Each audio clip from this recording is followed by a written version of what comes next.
Well, food security is under increasing threat as the world's most vulnerable are paying more, but are receiving less for their outlays. A new UN report flags risks to food security. And the biggest conundrum is rising input costs are limiting producers' ability to increase output. Now, this means food prices could continue to rise. And for this year, the UN Food and Agriculture Organization is already predicting the global import bill could rise to a record $1.8 trillion, and that's about 3% higher than last year. It notes that developing countries are importing less cereals, oilseeds, and meat.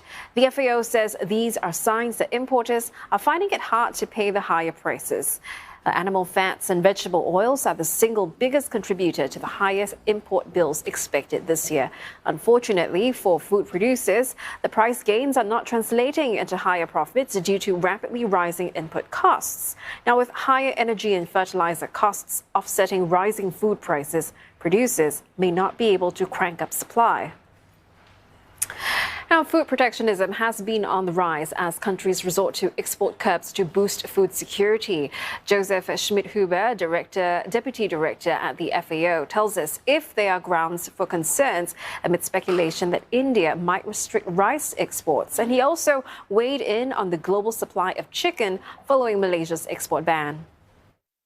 The Indian market in particular is super well supplied. It is anything but tight. Just to give you a couple of numbers, so the Indian government even reported that they have more than 50 million tons of rice in milled equivalent in store at the moment. So just to put this into context, that's 4 times the amount of 2008, and it's very comfortable relative to use. It's a 50% stocks to use ratio, so it's armpit. So I don't think any of these rumors really hold any water. I'd be very surprised if India imposed an export ban, and even if they did, it probably wouldn't have much of an impact on international markets. The poultry market. So we expect another rise by about 1% in 2022.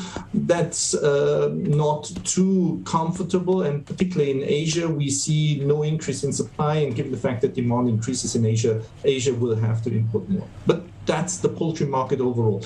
The Malaysian ban on exports of poultry is really fresh poultry meat, and that is a very peculiar market.